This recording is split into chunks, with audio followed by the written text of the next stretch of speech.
You are indeed watching Breakthrough News, and this is the Freedom Side, and I'm your host, Eugene Puryear. Thank you for joining us once again here. This is our second installment of the Freedom Side. We're going to be here every Thursday evening, 8 to 9 p.m. Eastern Standard Time. So again, very happy to be with you and, happy to be on this journey and this run with you. And certainly thanks to everyone who watched last week that helped us launch the show in fantastic fashion. Obviously, it started on quite the note last week with the right-wing mob in the Capitol that just before we did the show, the day before, changed the entire landscape, the entire media landscape. So we're going to be touching, again today on some of the important issues, some of the fallout, some of the analysis, some of what's going on, some of what we know, some of what maybe you don't know and you should know. So we're going to get a little bit deeper into all the things surrounding that, and perhaps maybe even more importantly, what comes next and what can be done. So certainly look forward to that, but also very, very excited tonight that we are going to be able to talk to 3 anti-racist organizers in Denver who are facing 60 years in prison for the crime of protesting. Yes, I know that probably sounds outrageous if you haven't heard this, 60 years in prison for the crime of protesting. So you're going to want to stick around for that. There's a new documentary that's coming out explaining everything going on with that. We're going to show you the trailer as well, so you'll get a feeling of that, and that documentary will be debuting this Saturday. But anyway, we'll come to all of that. But I wanted to give you a preview, as it were, because at this moment, the most important thing you can do is hit that share button so that everyone who is following you can be following us. We've got a great show. We've got all sorts of things. And I want everyone that you know to also be able to get the same information that you are getting. Thanks again for joining us. So take a second, hit that share button. Great. Now, just before we went live, one thing I want to mention parenthetically here, the incoming president, President-elect Joe Biden, did give a speech of sorts here outlining what at least potentially could be his plan, as it were, as it concerns the vaccine rollout, dealing with the COVID-19 pandemic, and also how to address the economic crisis. There's a lot to be said about this. I'll say if you listen to the podcast, the Punch Out that we also do here on Breakthrough News at 5 p.m. Eastern, we'll give a little more analysis on this tomorrow, but did just want to mention it's a $1.9 trillion package they're proposing. There are a range of things that are proposed, but they're not set in stone. There's a lot that could happen. So in many ways, the speech is a little anticlimactic in terms of what will actually happen. But for those who maybe weren't watching it, did want to at least note that, and maybe you knew it was happening and were wondering what went on. So I wanted to touch that just before we move on. But I want to jump right into the show here today, and we are very excited to be joined as we start things off by Daryl Lamont Jenkins of the One People's Project, and also Kym Smith of the Party for Socialism and Liberation. Thank you both so much for being with us. Glad to be here. Thank you. Well, thank you. Of course, the pleasure is all ours. Daryl, I want to start with you here. One of the things that I think has been discussed as it concerns everything surrounding the January 6th Capitol riot, the mob that was there, is sort of the contours of who was there. Now, of course, Republicans are saying, it was just a few bad apples. We all know that phrase. And that anything that people saw that was concerning, it was a tiny minority, and it was not, in fact, indicative of the broader rushing of the Capitol, which was mainly just good people who were caught up in something. And I just wonder how you are viewing that, because I think it's extraordinarily important in terms of how what we take from it and what it means, for progressive movements moving forward. Well, I disagree with that assessment, to be honest with you. I have to say that this is who they are. This is who they have said they are. And if they weren't in that Capitol building, it was not due to lack of trying. And one of the things that we are bringing up at One People's Project and on our newsline Out of Vox is the fact that this is now the third time in as many months that a rally that was organized by a dark money organization called Women for America First had a rally that preceded right-wing violence. The right-wing violence that we saw courtesy of the Proud Boys in November, that saw Black Lives Matter Plaza be vandalized. The rally in December, where we saw Black Lives Matter banners being torn down from historically black churches in Washington, D.C., again by the Proud Boys, and now this event. All three of those events were sponsored. All three of those events came after rallies sponsored by Women for America First. And you realize also that the same people that have attended those rallies were there this past week. So we have to take what that assessment with a grain of salt, to be honest with you. They have shown us who they are, and we have to take that to heart. No, I think that's an important point. And let me just ask you this follow-up that I think is relevant to it, because the sort of maybe corollary to that is this idea of, well, they never could have known that anything like this would have happened. And I pointed out to something, exactly sort of what you said. Well, the last time they were there, they stabbed 3 people. But speak to that, if you will, because I mean, it seems that it's now kind of overtaken the narrative of why the police did nothing, as they were just overwhelmed. They had no way to know. There was no indication. Yeah, it's interesting because I think everybody has already dismissed that as bunk. I mean, when the rest of society, when Antifa, which I am a part of, is out there telling people that's what they are going to do. In fact, when the people themselves are saying that's what they are going to do, it sounds a little disingenuous on the part of those who should have known to say that they didn't. And questions still remain, how is it that you did not know? Or did you not care? Because that's really what the other concern is. We have heard ad nauseum that things would have been different if it was Black Lives Matter there, if it was Antifa, it was any other left-leaning group. We would have never gone into the Capitol. Excuse me. We would have never gotten close. That place is one of the most fortified buildings in the entire world, and somehow this particular group was able to breach it. And no one has ever been able to do that since the War of 1812. Yeah, it's certainly stunning. Having been arrested at the Capitol protesting, I can say that it essentially, unless they are going to let you, it's not going to happen. But we can come back to that. You know, Kym, I couldn't help but think when I was watching, well, really the day after, sort of just recovering and watching some of the aftermath of what had happened, I couldn't help but think of what happened to you all in Columbia, South Carolina, who just, you know, in the midst of the uprising against racism last summer, you know, really just for the non-crime of protesting, there are these major charges. I mean, there's this huge repression. And it's something I really am curious your thoughts about is it seems to me, Kym, that if you say you were, for instance, for Black liberation, you're just immediately criminalized. But these far-right groups are just immediate, you know, always just sort of assume that they are in the right, they're in the good, but you know, no matter what their record is, no matter what they've done.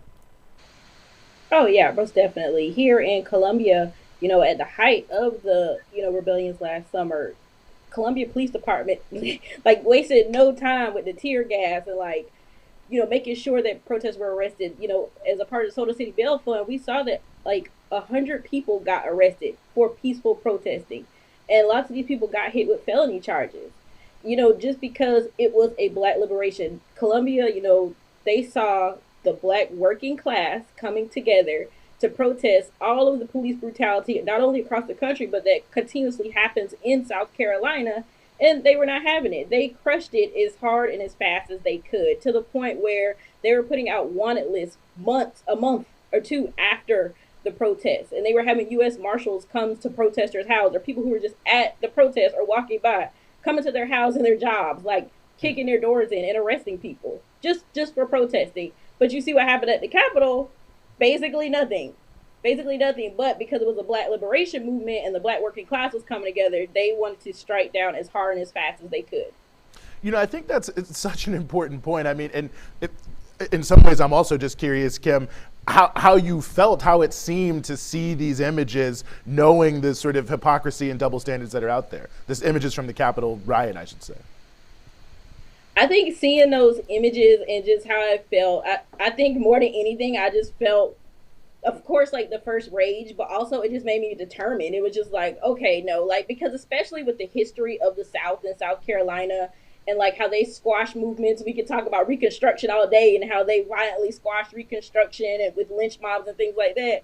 You know, how they violently squashed that. And then you have this has happened. I just got so angry and so frustrated, but also so determined to continue in the struggle by any means necessary. Mm-hmm.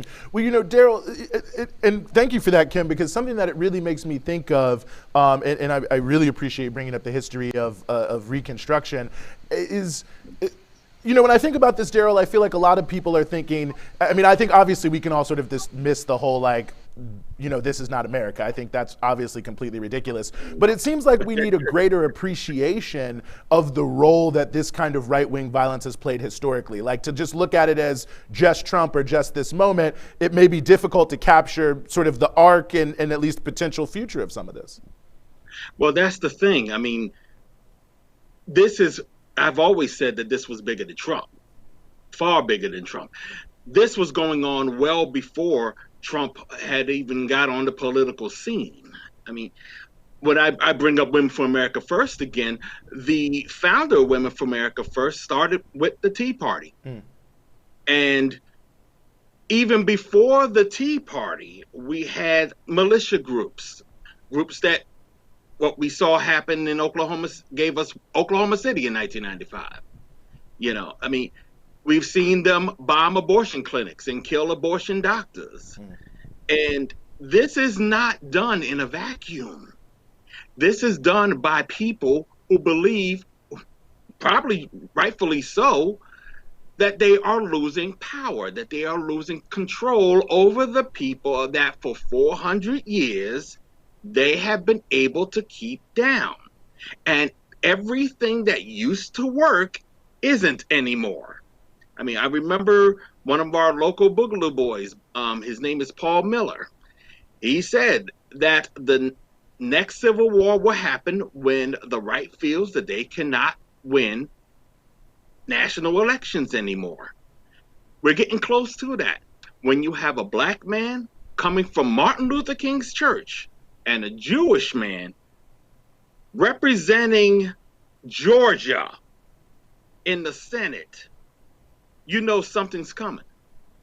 You know something's coming, and they know something's coming.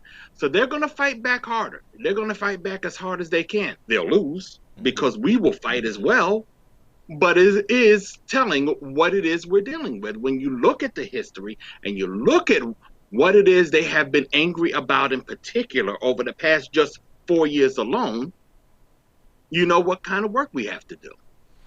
Yeah, absolutely. And you know, I'm glad you brought up Women for America First again, and you sort of alluded to it in your first answer, but I think it is important. I'm hoping you could talk a little bit more about this, the role of this dark money and these shadowy donors, because I think one of the other, I don't know, mythos about this whole thing is that this is just some sort of random fringe grassroots movement of people who just got together online. No, it definitely isn't. I mean, Women for America First is a 501c4 organization, which means that they do not have to reveal their donors. And Lord knows who those donors might be. When you see such a large presence of the Proud Boys at each and every one of their rallies, it tends to lend itself to the fact that they are dealing with some very, very dark people. I mean, back in the day, Amy Kremer was putting together PACs with Ann Stone, the ex-wife of Roger Stone, and himself a regular associate of the Proud Boys. And that's the kind of element that we are dealing with. The problem that we have now is that where once upon a time they were on the fringe, over the past 12 years, they have ingratiated themselves to the right-wing mainstream, and in the past 4 years, they have been the mainstream.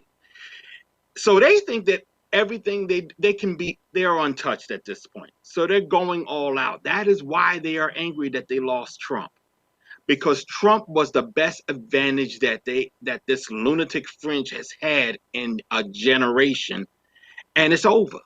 And they don't want it to be over. They think that they can do a little bit more to make America their way again.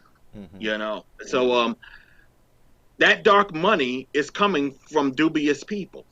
I mean, I just remember reading something just before I came on about how um, there were some Bitcoin exchanges, Bitcoin being cyber cash coming from various dubious individuals, in particular Nick Fuentes, that who was speaking at the Capitol last week.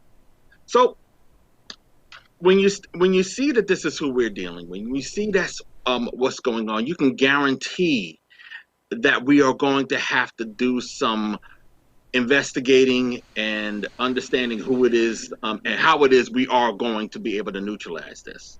Yeah, I think that's such an important point. And, Kym, one thing is, I think for many people, there's a certain level of shock associated with what happened, and obviously fear and different things like that. But, I guess, and, tell me if you think I'm wrong, from your vantage point in South Carolina, I mean, in some ways, the politics of your state are the politics that many of these people, I think, are hoping to elevate to, or were hoping to elevate to the national level. So as someone who's been organizing on the ground on a range of different issues, what are some of your thoughts about what really needs to happen and how to push back against these kind of political forces? Well, I'll just leave it there.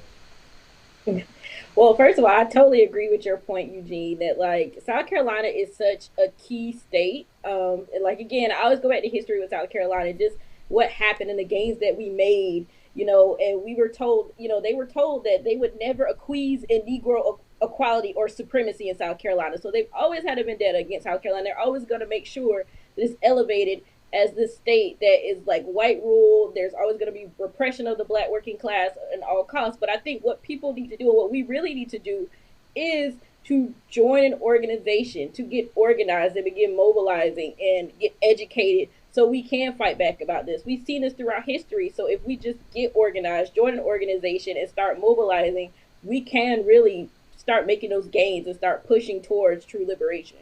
I think that's an important point, and we've talked about this before when we were discussing the issue in Columbia, South Carolina, and you were telling us then that you thought that over the last summer, the level of mobilization and the things that you saw had been unprecedented. Talk about that a little bit if you could. Yeah, just throughout the summer in South Carolina, you saw so much solidarity just throughout those months of like constant protests and people constantly getting bailed out because of the bail fund. So many people were donating and sharing, and like you saw so much solidarity and you saw so many people coming together and people joining orgs and people doing all this stuff. And once you saw that like heightened organization and that heightened of people coming together, you saw the police and the state just crack down even harder. When they saw that we weren't disorganized and we weren't going to be divided by all these tactics and their big budget, police force, like we were still going to come out. We were still going to go to the state house every day. We were still going to march. We were still going to come together and uphold each other. They just kept cracking down. And that's how you know and how you see that the power is in the people and the power is in the numbers and the organization. Very well taken points. Daryle, I'm curious some of your thoughts on, some of those same themes about where we turn now. And I think some people's feeling that, maybe can this be countered? I think some people are asking themselves. Well, here's the thing. To the point about mobilization and the police stamping down on us and the kinds of people that we are dealing with that are trying to push back on the progress that we have been making, I would be remiss in not bringing up a certain situation that's going on in Tennessee, and that is the American Renaissance Conference that is taking place May 21st to the 23rd in Burns, Tennessee, at Montgomery Bell State Park, I should say. This is a conference that's held annually there by white supremacists.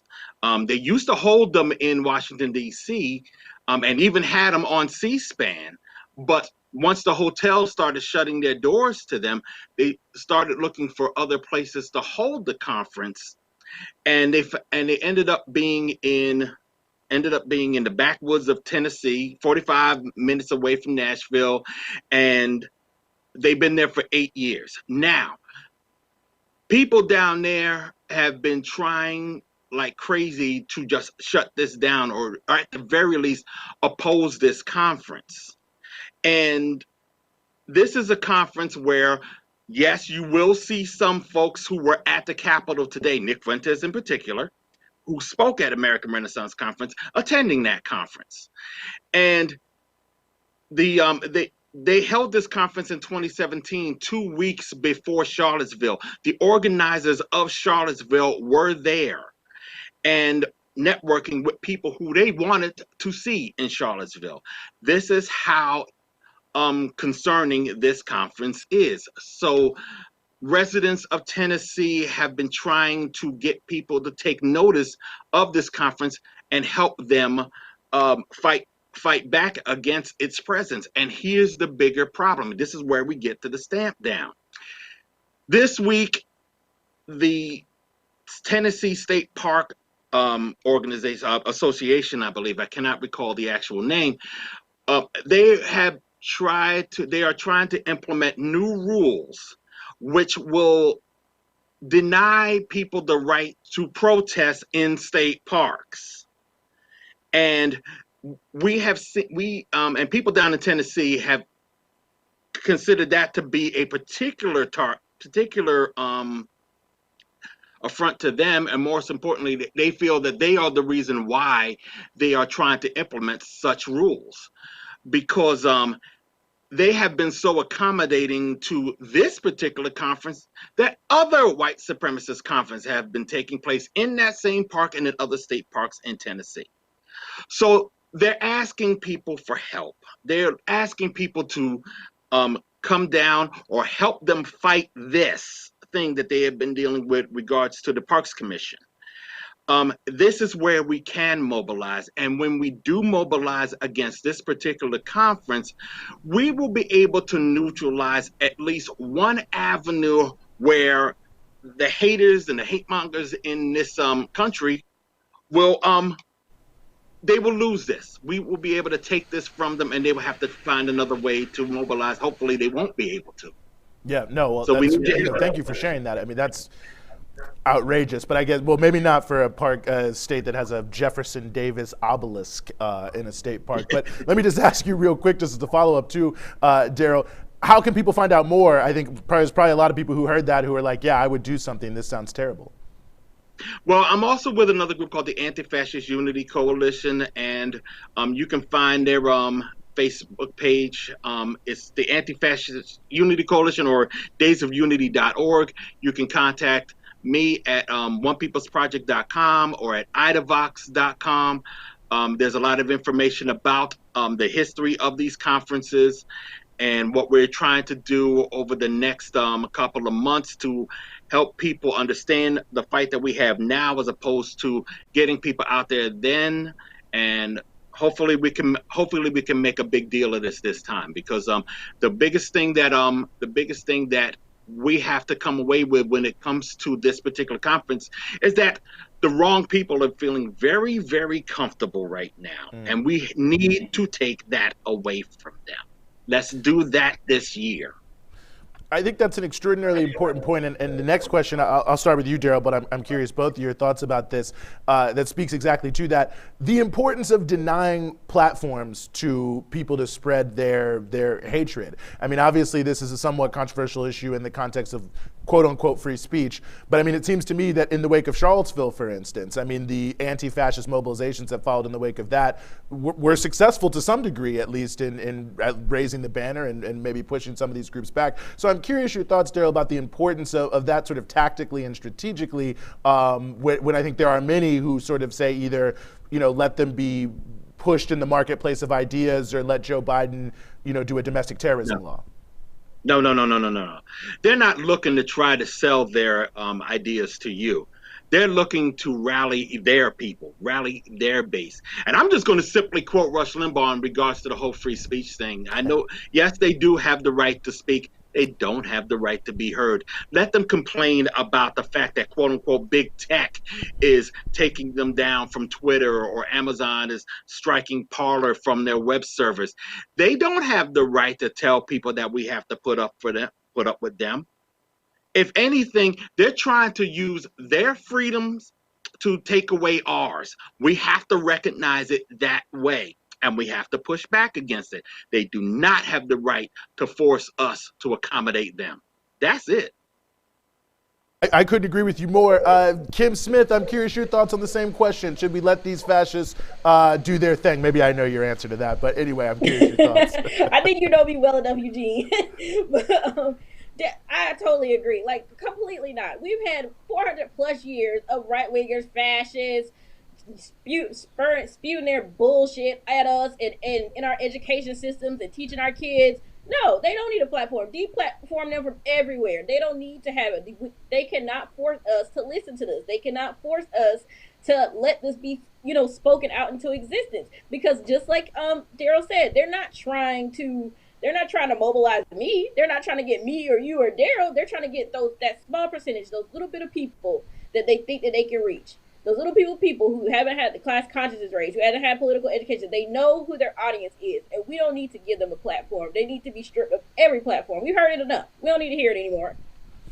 Yeah, I mean, it's how much 400 years of this nonsense, and they, still want to say it. It's one of the things that I thought was notable that someone pointed out to me, the picture of the guy with the giant Confederate flag. And I did not notice this right away, but the bust behind him was John Calhoun, of course, the notorious fire eater and promoter of the Confederacy. So, hey, well, I believe the picture behind him was Andrew Jackson, and yes. We all know how great a president he was.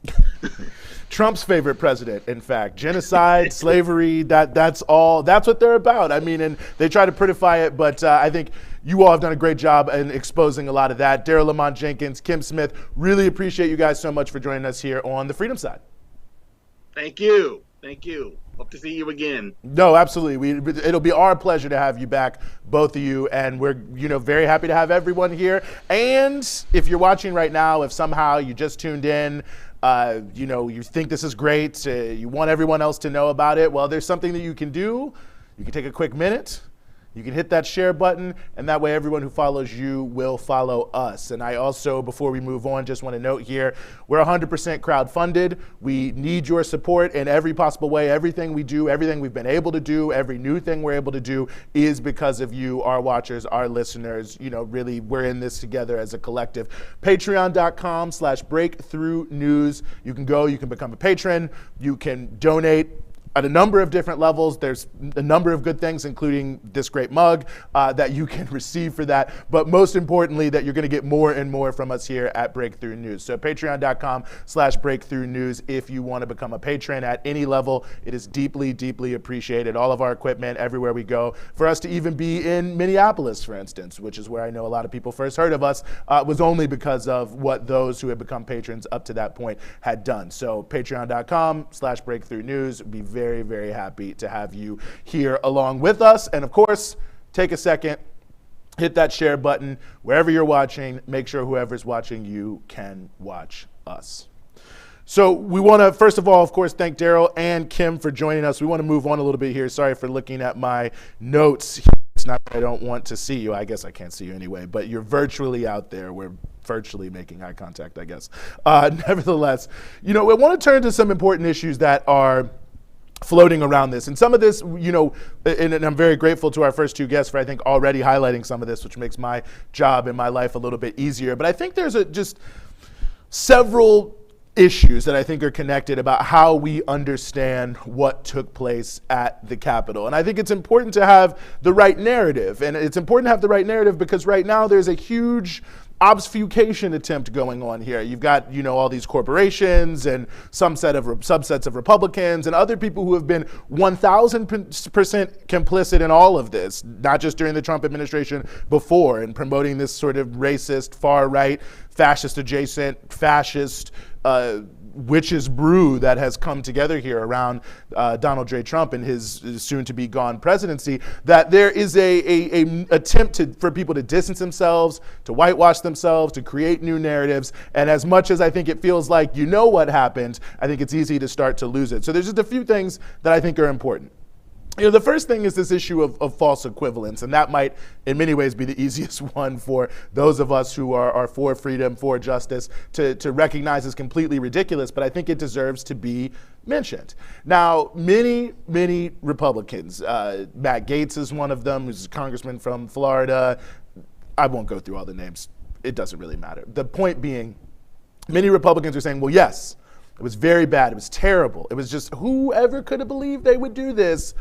But what you have to recognize is that this isn't as bad as all of those, as they would put them, liberals and Antifa, who were burning things down all last summer, destroying the country, and no one said anything about that then, and why are they mad at these people and not mad at them? So I think we just have to start just at the very first point, which is that there is no moral equivalence between the two. Like, that really is the main difference when that argument is trotted out, and what is said is, people who were out last summer in this uprising against racism are people who were by definition, fighting against racism, fighting against white supremacy, trying to end police terrorism against communities, trying to link that to issues of housing, of hunger, of healthcare. Really, people who are out there saying there are people who are being falsely deprived of the things they need to survive and thrive, and there is a system that is in place to enforce that is extremely brutal, that brooks no disagreement in any way, shape, or form, faces zero accountability, and ultimately that those two things work to reinforce each other,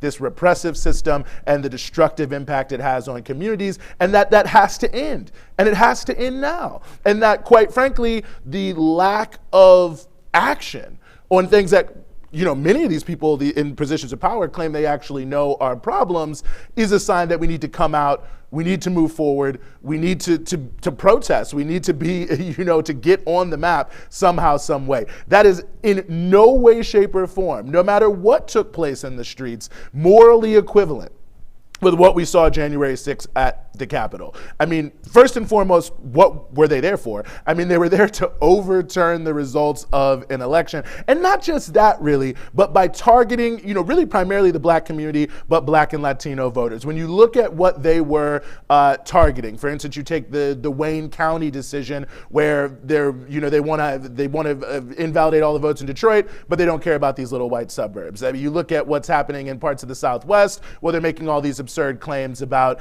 Latino voters and voting because they were not citizens or whatever it may be. So even though the reality of as we've talked about quite a bit here on Breakthrough News, that the reality of what took place in this election in terms of what was decisive for Joe Biden was the suburban surge, the suburban city, counties surrounding most major cities. They weren't targeting them. Republicans are not targeting suburban white voters. They're trying to overturn the election on the basis of targeting primarily Black and brown working class voters. So there's that right there, which is obviously morally repugnant. But I mean, look at who these people are. There was a guy there in a Camp Auschwitz hoodie.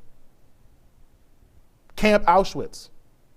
And do you know how they found the guy? They've now arrested this guy because his neighbor in Newport News, Virginia was like, oh, I see this guy all the time because he wears it to the grocery store. So, it wasn't anyone in that mob that turned him in. They're all standing around him, taking photos, all these different things. It gives you a sense of who the people were who were really there, what their agenda was. And obviously not everyone is the guy with the Camp Auschwitz hoodie. But nevertheless, they're here promoting this Trump agenda, which is extraordinarily destructive to people in all ways, shapes, and forms. So, I mean, they're not that far away from the guy in the hoodie, quite frankly, when you look at the practicality of it. So morally, there's no equivalent at all. But secondly, and I think also importantly, and it deserves to be said, and we want to show you some videos that speak to this, is the issue of, and I think this is the equivalence issue that a lot of people are noting from progressive people. How is it possible that they just did nothing to these people when they were brutally repressing demonstrations that I have to say were not composed of people who were showing up with trucks filled with napalm, planting bombs in different areas, carrying assault weapons with open Facebook posts about how they're going to assassinate people? No, not that. People who were just peacefully protesting in front of federal buildings in some cases, who were brutally repressed. So, I mean, just to give a quick sense and a quick, side by side, we want to show a few things that really lay that out. The first one I want to show, because it's specifically about these federal forces, is from Portland, where they sent these BORTAC units from ICE, or Border Patrol Special Forces. Border Patrol Special Forces, out to attack demonstrators. Let me not say too much more. Look at the video.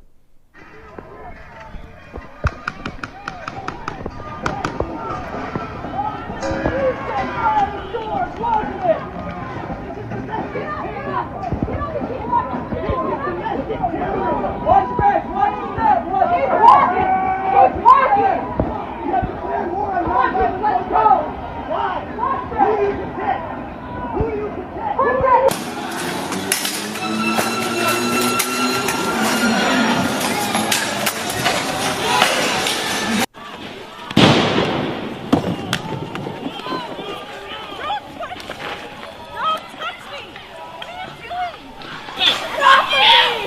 back up! Do I need to say any more? When you really look at that and compared to what the police were doing on January 6th. But let's just do a little bit more here. Here's some scenes from the District of Columbia the day that Donald Trump was clearing a peaceful protest in order to have a photo op. Black Lives Matter! Black Lives Matter!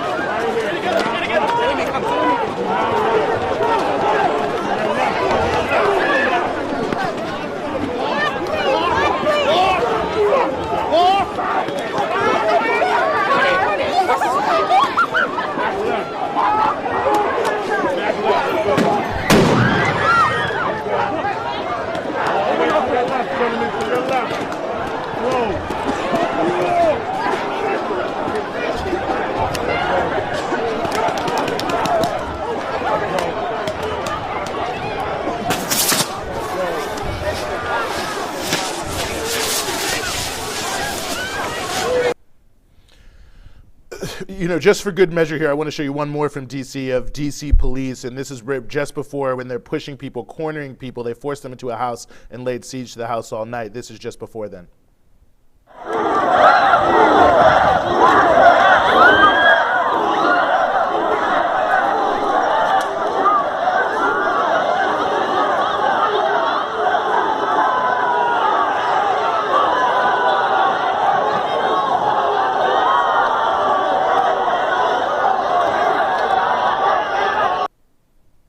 Yeah, and you heard the police there chanting, move back, move back. That's something that's appeared all over. But I mean, there it is right there, as clear as day. And you compare that to what they were doing on January 6th, just for those who maybe somehow missed it. Like, for instance, this video that has gone relatively viral of the police just letting people in. Police are squabbling with protesters. Oh, there we go.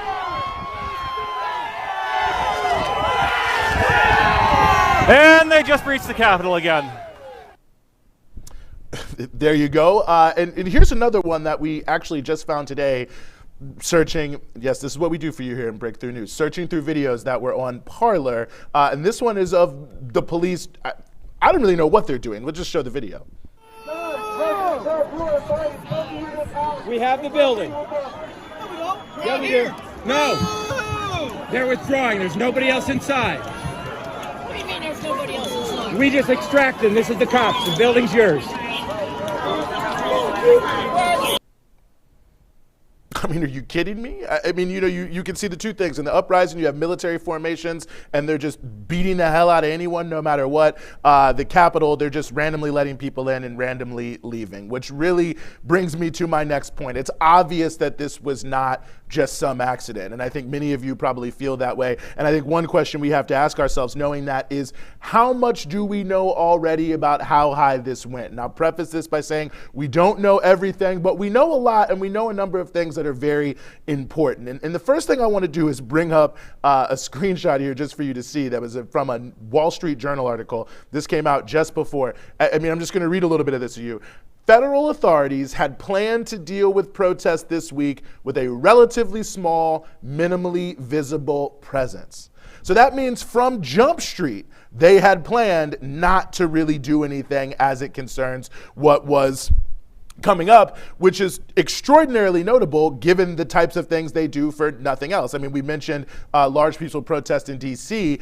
We have a photo here, I think we have a photo here that I want to bring up from the Lincoln. This is the Lincoln Memorial before a completely peaceful, and look, I know that there's things that can be said about, nonviolence and violence and how we look at different protests, but the key factor is if we could bring the photo up one more time, this is the Lincoln Memorial. So nothing goes on there. This is just a giant piece of granite behind these people. There's no threats at all. And this is how they set it up. So obviously someone had to make this decision, and clearly something had to happen. So here are some of the things that I think are notable. I'm going to read some of these to you. So sorry for checking my notes, but I want to get this right because I want you to know what really happens here. So we know that the head of the Capitol Police, who is now resigned, who himself, by the way, is under fire for not doing anything, but he's actually not the top. It's the sergeant of arms of the House and the Senate who are like the top security officials. So this guy says that the former head of the Capitol Police, that he was telling them because it was 100% obvious. That's another thing that we should have said. People were openly saying on Facebook they're going to be bringing weapons and doing violence. He said that he asked for the National Guard and that the Sergeant of Arms was like, nah, we don't really need that. We also know that Mayor Muriel Bowser of Washington, D.C. told a range of federal officials, including the FBI, according to them, that she only wanted to have a light police presence, a light footprint. She didn't want, any major issue. And again, this is while they know that people are openly potentially planning violence, that they were there 3 months before, and a month before rather, and they stabbed 3 people. And we also know that the Army also was very resistant to deploying the National Guard. And in fact, even at the time that the Capitol had been overrun, they didn't initially want to move forward on that level. So just right there, if we just take a second, you have to ask, why would they do this? They must have given some reason. They all claimed it was optics from different perspectives, and this is what they're claiming. I have my doubts, but that they didn't want it to be seen as if there was a massive police presence in downtown Washington, D.C. Now, that's what they say.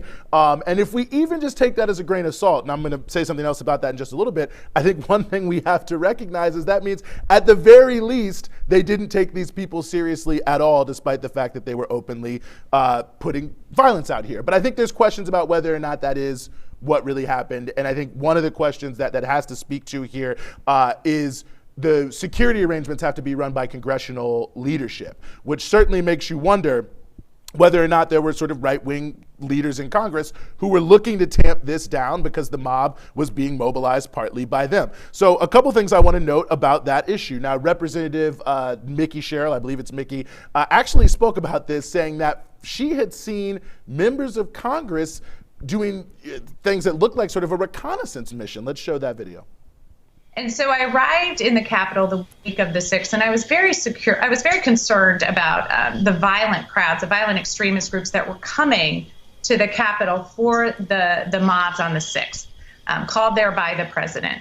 And I told my staff not to come in that day, to work remotely, not to be anywhere near the Hill. And I was really shocked when I got into the House office building and saw these groups inside. And what was so shocking is as you mentioned, visitors aren't allowed in the Capitol complex. Since March, since the start of COVID, that has been shut down. All tours are shut down. That was true in the last Congress and was reiterated on January 3rd in the new Congress that there would be no tours allowed, even tours given by members. And so the only reason you'd have a visitor is on official business. So to see these groups around the Capitol complex was really striking. And given what we know the next day of what happened, it's really shocking that those ties were made. And it was so odd to see them that my chief of staff called the sergeant at arms to say, what is going on? And he reiterated the only way these people could have gotten into the Capitol complex was with a member or that member's staff. And we now know that those violent groups that attacked the Capitol complex had inside knowledge of the Capitol grounds.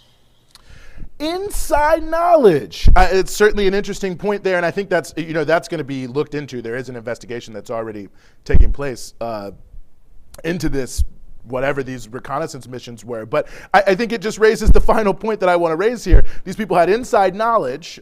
They obviously seem to have some level of support inside of the security establishment wanting to tamp things down. And it speaks to the issue that this was not just some random event of fringe people. I mean, this was a major right-wing mobilization that went to the top, to the highest level, really. The people who are the 1% in charge of the Republican Party.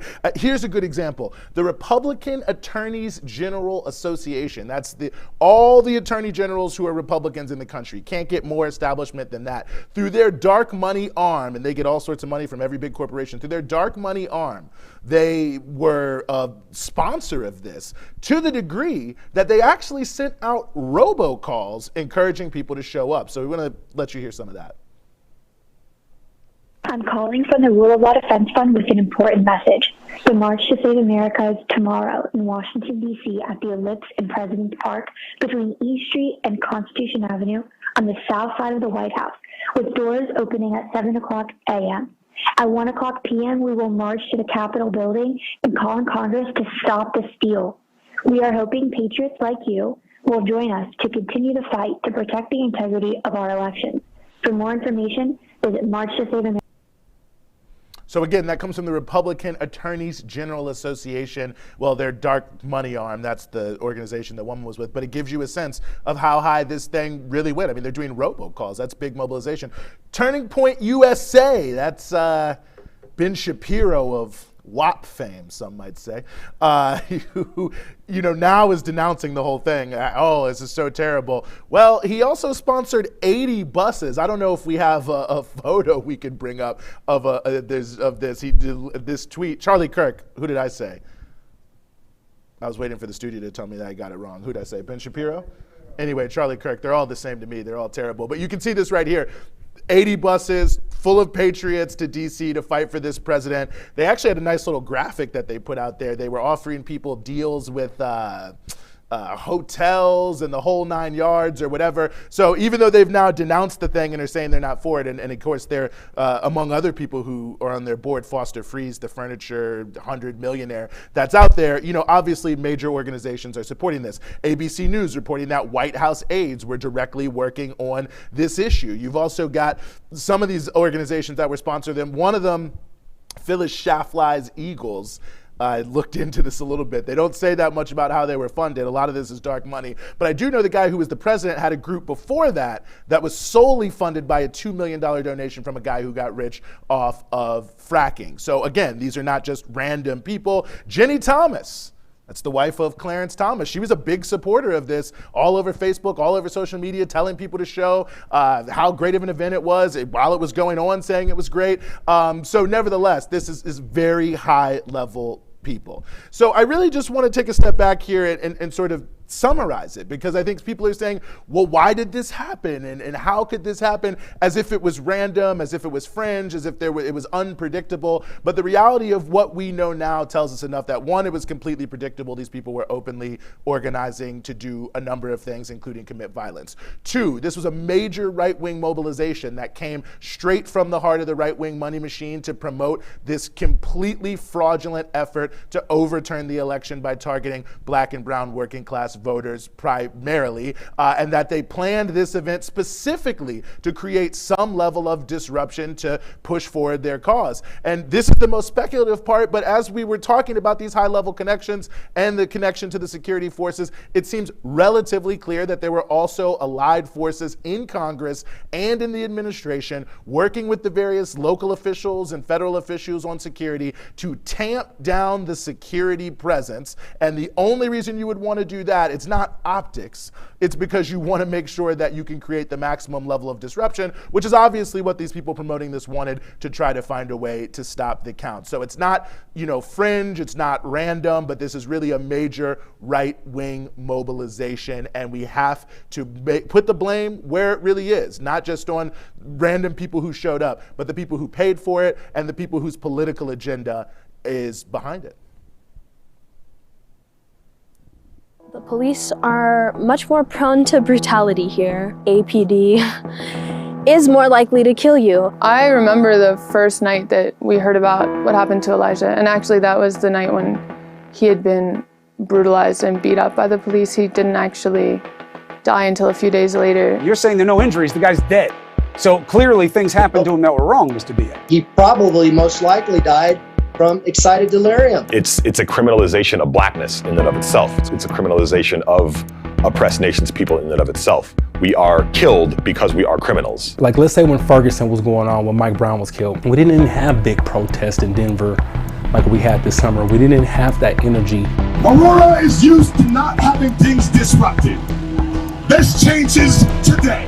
Friday's protest began hours after the police department released a disturbing photo that appears to show 3 officers mocking McClain's death. At this point, everybody in Denver and Aurora is like, wow, these cops, they have absolutely no respect for the people here. This is an actual military occupation. Our message was, fire the officers who who we saw kill Elijah McClain. But instead of doing that, they sent in tanks, they sent in teams of SWAT cops to put us down, and now we're the ones facing charges. That's how ridiculous this is. We're charged, none of these officers. We have to defend these activists in Denver. They're now being threatened with up to 48 years in prison. What's happening to them could happen to anyone in the United States. This is obviously meant to intimidate us, but we aren't going to let this sort of repression stop us. If we don't lead protests with real power, if we don't show that we're able to shut things down, that we're able to say enough is enough, we won't see any change.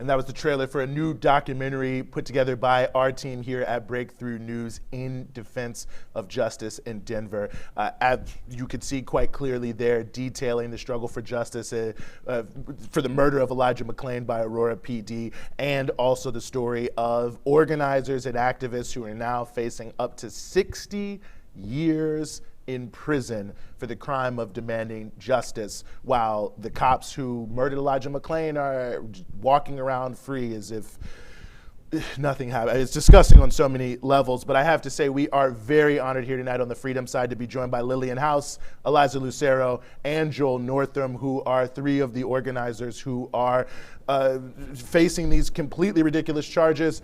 All three of you, thank you so much for joining us here on the Freedom side. Thank you for having us. Well, no, of course, the pleasure is certainly all ours. Obviously wish it was under different conditions, but really appreciate everything that you all have been doing. I didn't even know about Elijah McClain until the work that you all were doing. It was completely unknown to me, and I think many people around the country feel the same way. So I wanted to offer my appreciation to you, simply for that.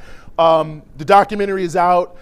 It's premiering on Saturday. I want to talk a little bit more about that. I don't really know who wants to start here, but I want to know what all of you think about this. So sorry if it's a little bit of a messy start, but it's just galling to me to see the treatment of these right-wing thugs in the January 6th, to see the governor of Michigan get a misdemeanor for poisoning hundreds of thousands of people in Flint, and then to hear that for organizing for justice, people can face up to 60 years in prison. I mean, it just is, it's galling, it's absurd, it's outrageous. And I guess just in this present moment, maybe taking that, how it feels to see this sort of double standard and hypocrisy, and what you think that means about the system we live in. You really have to you almost have to kind of numb yourself to just like the absolute absurdity of all of this, but at the same time not numb yourself and realize that this is what it looks like to fight racism in an extremely racist country like the United States. Like I said it before on the show, like fighting racism in this country is inheriting a legacy, and there's a lot of absurdity, there's a lot of persecution, it comes with the territory. And also too, the double standard is obvious to anybody who has a set of eyes. I mean, our protests were peaceful. Our protests were not astroturfed by some Republican dark money think tanks. Our protests were supported by working class people in community.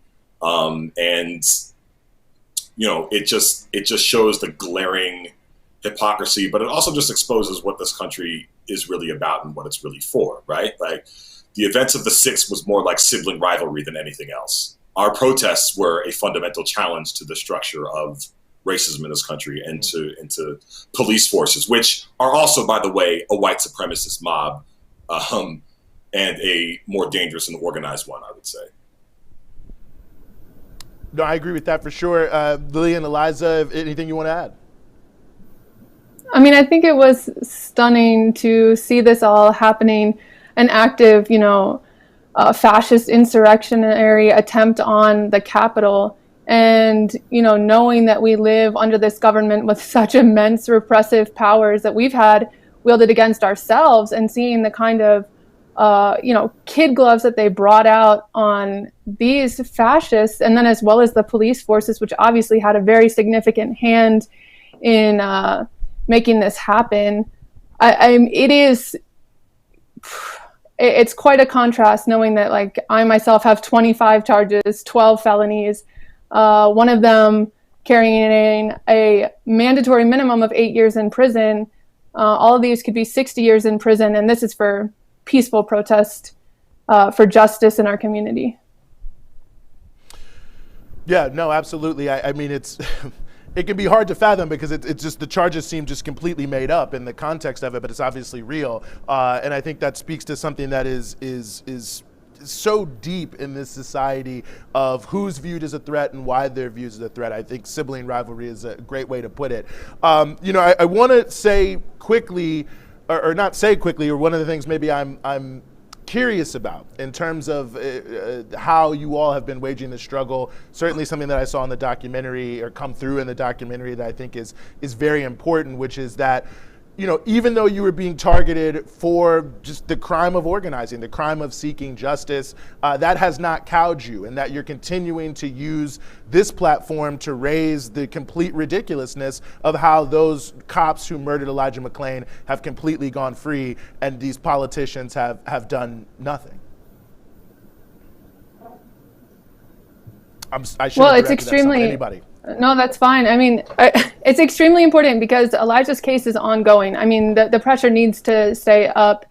I don't think any of us think it's coincidental that this attack comes while the case is ongoing, and it still has yet to determine whether there will be, finally, criminal charges against the officers who murdered Elijah on camera. It's extremely important to us that, even as we're in the midst of this very serious criminal, legal case, that we are still not silenced, and that we continue to provide the kind of leadership and direction that's necessary to really wage the kind of struggle that can get justice for Elijah and bring, awareness to the criminality of this, murderous police force, as well as the officials protecting them. And I think that in launching this case, they're really only further exposing the true nature of what's going on in Aurora, the lawlessness that killed Elijah, that let the killers walk, and then, held its ground. And the only people who are facing charges connected to Elijah's case whatsoever at this point are us, our protesters who fought for justice. I mean, we have served more jail time than any of the killers. Unbelievable. Again, it's one of these things. Is it unbelievable? I don't know, but it's certainly outrageous. I think a lot of things about this are revealing the true brutality of the system. Eliza, I was hoping you could talk a little bit, if you don't mind, about your experiences after you were arrested in jail, because I think that's another thing about the story of this whole thing that is notable to me is how it's also revealed the brutality of the mass incarceration system.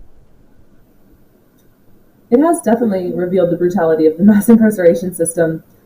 While inside, I think that something we became acutely aware of is the fact that at least Lillian and I in the women's unit saw that every woman inside was poor, was working class, and most of them were in there for crimes of poverty. And while we were in there, you are treated as a criminal. You're not innocent until proven guilty, because sometimes you await your trial in jail. And while you're in jail, you are in nearly solitary confinement right now because of COVID. You don't get necessities provided to you to shower, like shampoo or conditioner or anything besides disinfectant soap. And since most of these women are in there for crimes of poverty, they can't afford things from commissary. They subject you to mental torture through, not providing you reading materials or anything to occupy your mind while you're in your cell all day. And the guards can subject you to verbal abuse constantly. It was really outrageous, but it definitely revealed the brutality of the mass incarceration system to me in a way that I could not have understood without experiencing it. No, and thank you for that. I really appreciate it. And in some ways I sort of buried the lead here, so I apologize for that. But I think people hearing facing up to 60 years. I mean, it sounds, well, you know how it sounds, but people I think are wondering, what are these charges? What are these trumped up charges, or I'll call them trumped up, I'm fine saying that, that are weighing so heavily, maybe to give a sense. Certainly I'd be happy to hear from all three of you. Maybe Joel, I'll start with you. Well, I think the most outrageous charge would be the charge of kidnapping. Now, I've seen the movies, okay? I know what kidnapping looks like from that, and none of our protests involved any of that. Like, we do not do any of what they're saying. A lot of the charges, like, they're designed to basically intimidate not just us, but the movement specifically. And the kidnapping charge was related to a specific protest that we had outside of a police station. It boggles anybody's mind exactly just thinking how they can make that connection. But that's the most obvious one that I think is like, wait, what? How did that? I mean, it makes for interesting stories in jail, but it doesn't actually make any sense or hold weight. But it's designed to intimidate anybody else who would be protesting, anybody else who would organize a protest outside of a police station, anybody else who would protest against racism or, the mistreatment of, Black people in community as well, just to slap the most outrageous charge on somebody. This is the heaviest charge that I have, and I think that Lillian has as well. Speak to that. I believe your charges do add up to about 60 years, if I'm not mistaken.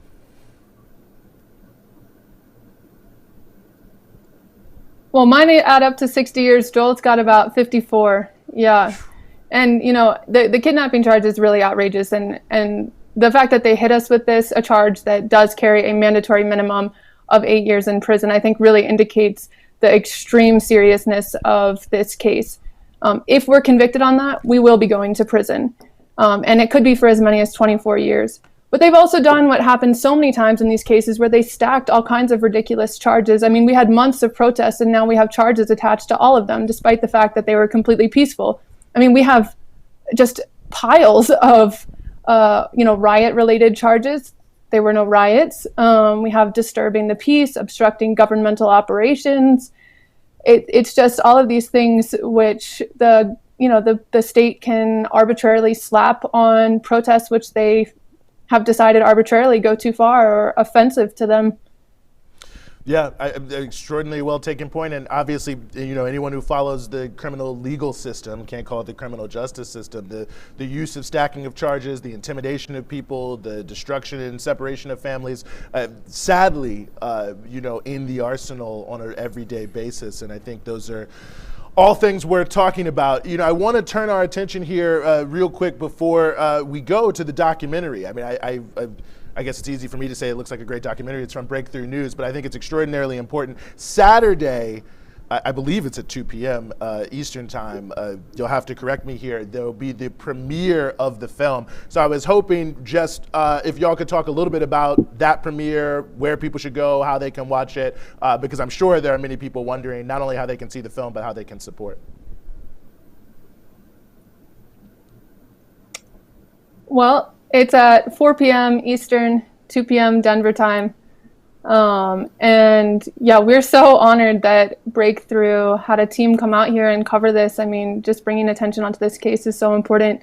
And we really encourage people to register for this.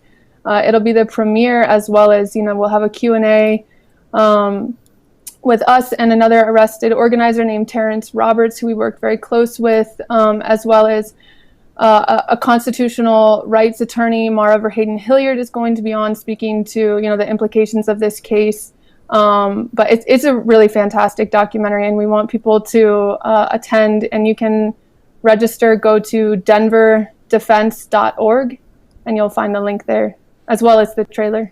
Yeah, well, I would say it was our honor, it was our duty to be able to do it, and I'm very excited about the premiere that's going to happen on Saturday. And the final thing I just will ask before, I let you all go, and thank you so much for joining us. Eliza, I'll start with you. What are some of the things that you're hoping people take away from seeing this documentary? This documentary is created to to really focus on Elijah McClain's case and how his name was really needed to be brought to the forefront of the uprisings this summer against racism and against racist police brutality specifically. I'm hoping that when people see this documentary, they are able to know Elijah's name first and foremost, and understand what goes into actually obtaining justice. We have not seen a shred of justice for Elijah McClain yet, but the fight is still continuing and is still going on. I hope that when they see this, they know that we are still bold and we are not backing down in the face of this repression. And I want them to see the faces of members of the community. It's just, we're regular people. It's teachers and students and elderly people in our communities that came out to fight for justice. And I just want them to be personified for them. No, absolutely. Incredibly important. Very well put. Joel, same question to you. What are you hoping people will take away from this? I want this documentary to not only bring awareness to Elijah's case and our case as well, but I wanted to put Aurora on the map.